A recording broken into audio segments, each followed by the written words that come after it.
Olá pessoal, sejam bem-vindos a mais um vídeo em tópicos de espiritualidade aqui no nosso canal. E hoje a gente vai falar de um tema que pesa nos ombros de muita gente. Às vezes pesa até mais na alma do que nos ombros e no bolso, as dívidas. Esse aqui é talvez o segundo vídeo que eu falo sobre um tema de prosperidade. Tem um primeiro vídeo que eu recomendo quem quiser ver. Eu falei sobre os segredos da multiplicação. E hoje a gente vai então, como eu falei, mais um tema sobre prosperidade, sobre dinheiro, mas aqui o nosso foco vai ser realmente nas dívidas, em pessoas que estão com problemas nessa área da sua vida.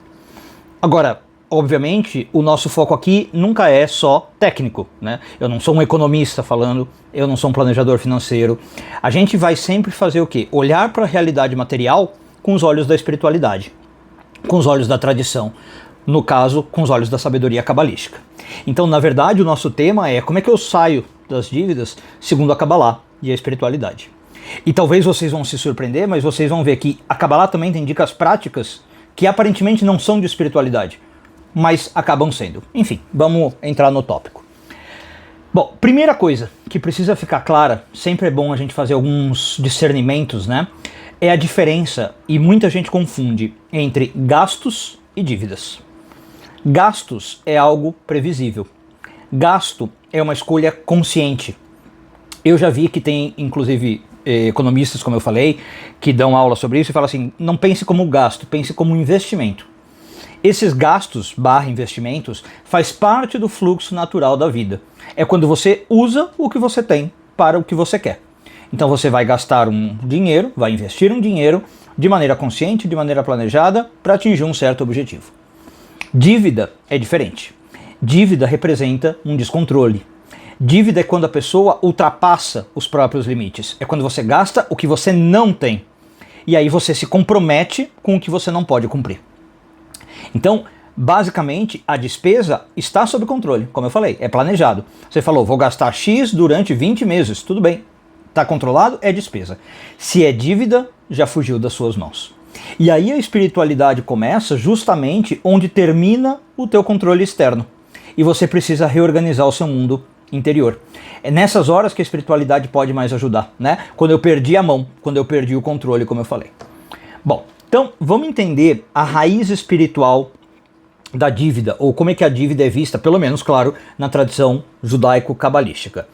A tradição é bem clara, e eu diria que é até um pouco cruel com as suas frases. Eu vou trazer dois conceitos, por exemplo, do Talmud. Um que está no Tratado de Bava Batra, folha 116a, se não me engano. Depois, qualquer coisa, se não for, eu ponho aqui embaixo. E outro no Tratado de Nedarim, folha 64b. Então, o Tratado de Bava Batra diz o seguinte: a pobreza na casa de alguém é pior do que 50 pragas. E o Tratado de Nedarim, 64b, diz que ser pobre é como estar morto.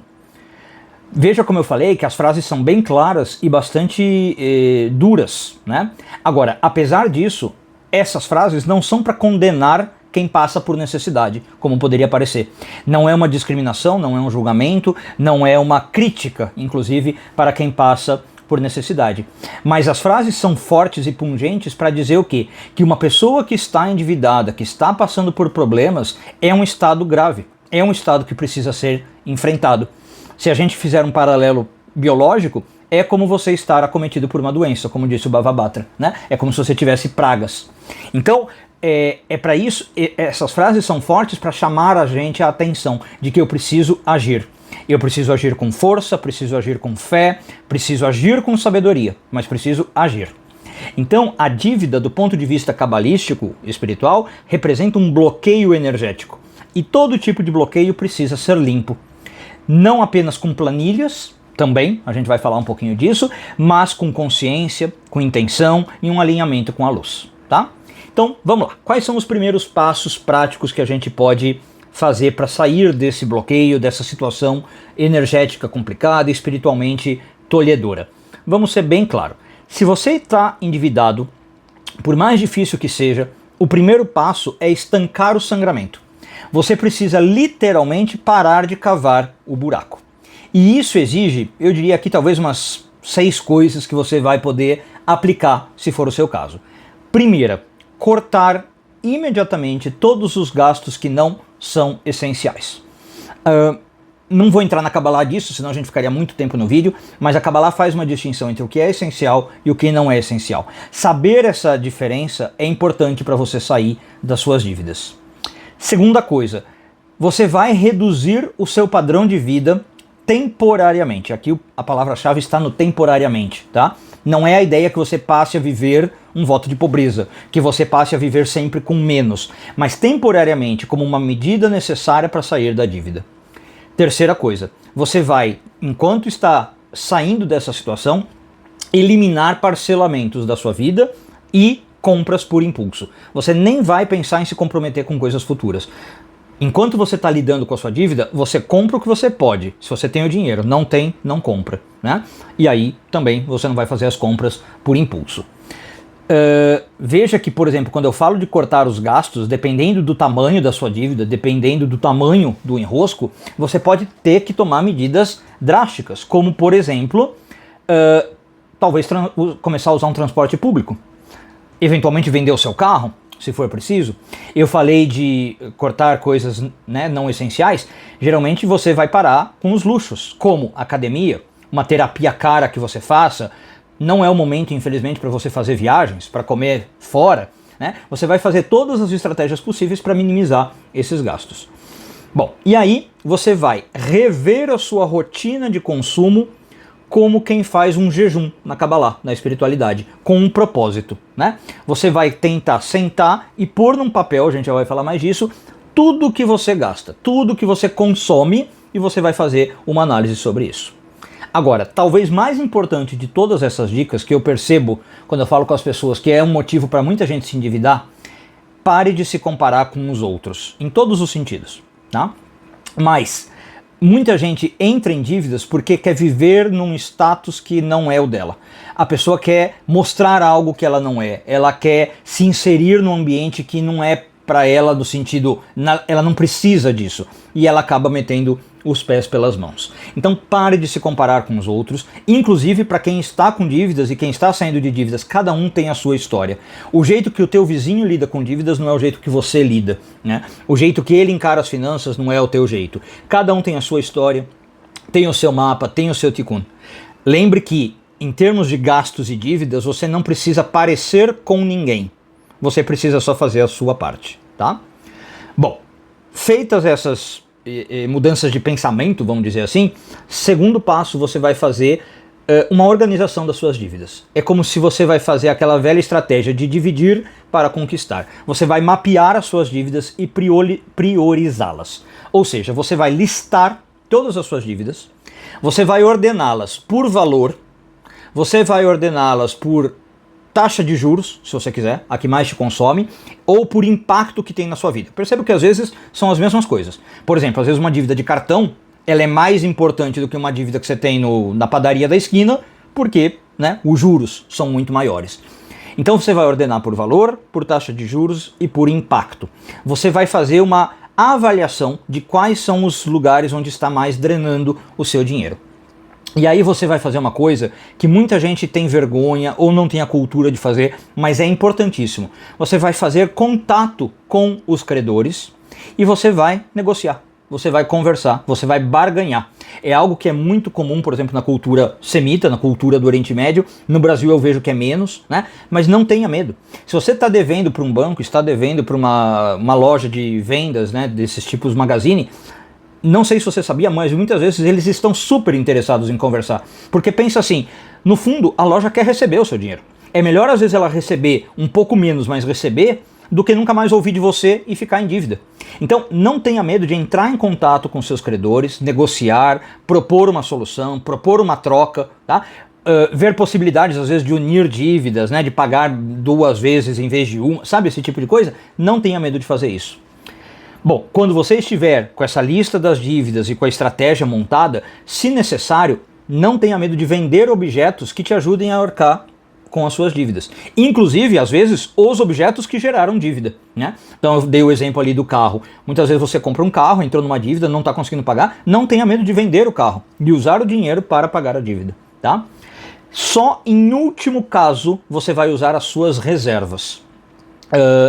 você não vai tocar no dinheiro que você lutou duro para conseguir, que você guardou às vezes para um sonho futuro, né? Para um projeto. Ali você só vai tocar se não tiver como mesmo. E obviamente aí não precisa nem ser economista, nunca você vai fazer isso para pagar juros de cheque especial ou de cartão, né? Porque você entra num buraco sem fundo. Tirar da sua reserva para pagar juros de cartão ou de crédito rotativo, coisa assim, jamais, tá? Bom, agora, se for inevitável assumir que não dá para pagar tudo, assuma. Mas assuma num sentido com dignidade. Não é aquela coisa assim, ó, estou assumindo que a partir de agora eu sou caloteiro e não vou pagar ninguém. Não, assuma com dignidade no sentido você encarar a realidade, ver que você está numa situação desesperadora e que você vai começar a buscar soluções. O que não dá é para você fingir que está tudo bem, ficar negando a realidade, né, que muita gente tem quando a gente se depara com um problema. É natural do ser humano, às vezes a gente não quer encarar a dificuldade. Não faça isso, não finja que está tudo bem e não continue acumulando um karma financeiro que não tem para quê, tá?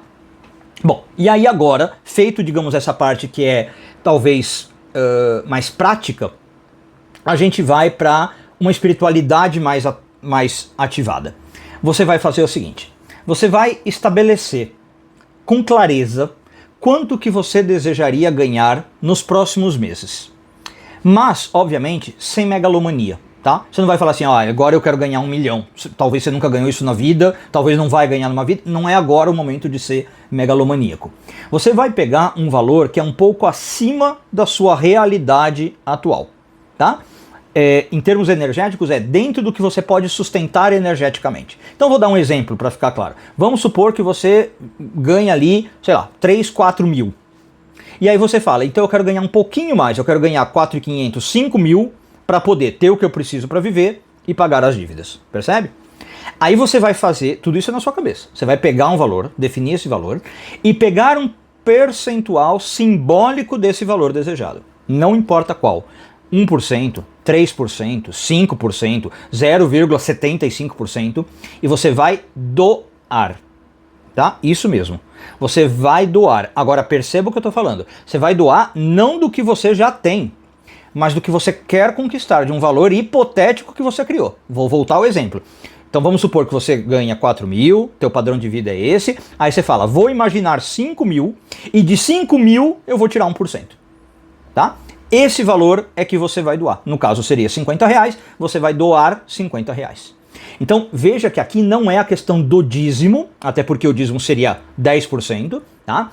Não é o dízimo tradicional. Aliás, eu quero fazer um próximo vídeo dessa série de dinheiro explicando o dízimo, né? A explicação mais profunda eu vou deixar para outro vídeo, porque muita gente entende errado o que é o dízimo, mas aqui então não tem nada a ver com dízimo, tá? Agora a ideia é, o que você está fazendo você está antecipando uma doação com base no que você quer receber no futuro. E aí o que você está fazendo do ponto de vista energético? Você está mostrando para o universo que você está abrindo um campo de atração.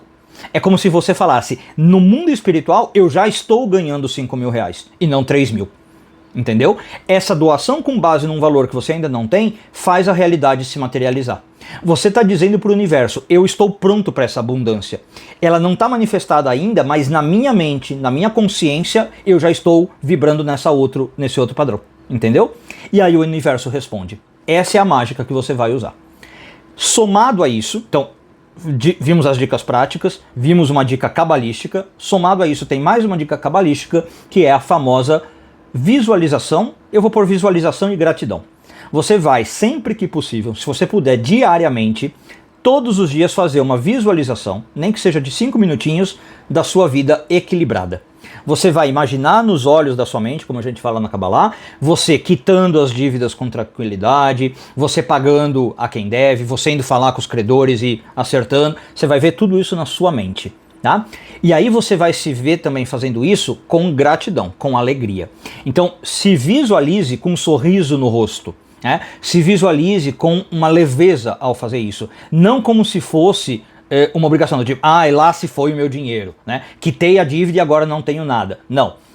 você vai se visualizar pensando: eu sou abençoado por estar honrando os meus compromissos. Eu sou abençoado por poder estar saindo de um buraco. O meu dinheiro é sagrado, eu estou tratando ele com respeito. Percebe como é essa mentalidade? Inclusive, você pode adotar isso para tudo nas suas finanças, mesmo que você não tenha dívida. Tá? Eu vejo muita gente que quando vai pagar um boleto, vai pagar uma conta, faz isso com essa maneira negativa, né? Ai meu Deus, olha lá, esse dinheiro que eu podia estar usando em outra coisa, eu estou usando aqui. Não. É uma conta sagrada. Você está pagando porque você usufruiu de algum serviço, de alguma coisa. Se você não usufruiu e acha que tem que cortar, corta aquela conta. Mas ao pagar, faça com um sorriso no rosto, né? Pague o Pix alegremente, pague um boleto alegremente, como se você estivesse cumprindo um compromisso espiritual consigo mesmo, né? E saiba que isso ajuda o dinheiro a voltar multiplicado. Bom, então você pode fazer isso antes, durante e depois de cada pagamento. Né? Você entrar nessa vibração quando você está indo pagar, quando está pagando e depois de pagar, para que você faça a sua vibração com os gastos e com as dívidas mudarem. Então, como eu falei, vale se você tem dívida, vale se você tem gasto, tá? Bom, e aí acho que uma última dica que eu daria, meio ligada a essa, já que a gente está falando do assunto: jamais amaldiçoe o que você tem ou as tuas fontes de renda. Já falamos disso aqui nos vídeos de tópico de espiritualidade, né? Cuidado com as palavras. É impressionante o número de gente que eu vejo, para mim isso me choca muito, gente que amaldiçoa o trabalho, que amaldiçoa a empresa onde trabalha, que amaldiçoa o chefe, né? Não faça isso. Eu não estou dizendo, obviamente, que você precisa aceitar tudo com um amém. Eu sei que tem empresas ruins, eu sei que tem chefes que são víboras, que são cobras, né? Mas assim, se você não gosta, sai. Se você não gosta, vai procurar outra coisa. Jamais amaldiçoe quem está te ajudando a ter sustento, por pior que seja. Né? Se você, de novo, não gosta do teu ambiente de trabalho, é um ambiente tóxico, é um ambiente negativo, peça as contas, vá embora. Faça o seu planejamento e saia. Mas jamais amaldiçoe porque você está cuspindo no prato em que você comeu. Do ponto de vista espiritual, isso é muito negativo. Tá? Então jamais amaldiçoe o trabalho, o salário, o patrão, os boletos, como eu falei. Isso fecha portas espirituais. Sempre abençoe. Sempre abençoe. De novo, não quer dizer que você tem que concordar com tudo, tá? Se o seu chefe tiver uma atitude errada, vá conversar, vá falar. Precisar, acione o RH, acione um superior, faça queixas, mas jamais amaldiçoe, tá? Então abençoe sempre e principalmente abençoe também não só as fontes de renda, o que você tem. Abençoe o seu pão, abençoe o seu teto, abençoe pequenos valores que te dão, abençoe o teu ofício, o teu labor, né? Até o esforço que parece cansativo. Às vezes a gente tem tendência a falar mal, não, abençoe. Graças a Deus eu tenho energia suficiente para poder trabalhar bastante até me cansar. Tá? De novo, você não gosta da situação? Mude, mas jamais amaldiçoe. Então, abençoar o que você tem, abençoar o que está entrando na sua vida, é um dos primeiros passos para você ter mais. Né? Porque quando a gente fala de espiritualidade mágica, nada se soma, tudo se multiplica. Bom, pessoal, eu acho que são essas as dicas. Se você chegou até aqui, eu tenho certeza que é porque você já está pronto para sair dessa situação de escravidão que as dívidas colocam uma pessoa e para você poder entrar no caminho da libertação. Então eu tenho certeza que esse vídeo vai te ajudar se você puder pôr em prática o que a gente falou. Se você tiver qualquer dúvida, não esqueça de comentar aqui embaixo, né? Deixar as suas percepções e eventualmente também falar o que você acha sobre o assunto. A gente volta a falar de outros tópicos, como eu falei, de finanças em outros momentos, mas por agora, esse vídeo que eu queria fazer. Se você gostou desse conteúdo, por favor, me dá o feedback para eu saber se ajudou, se não ajudou. Compartilha também, eventualmente, com quem precisa ouvir, né? Às vezes você tem um amigo que está numa situação que também poderia se ajudar. E sempre abençoe a sua vida com consciência, com intenção, com ação. Vou sugerir, como sempre, ou como quase sempre, que você deixe uma chave cabalística aqui embaixo e diga: sou abençoado, sou abençoada. Muito obrigado, um beijo grande, tudo de bom e até um próximo vídeo.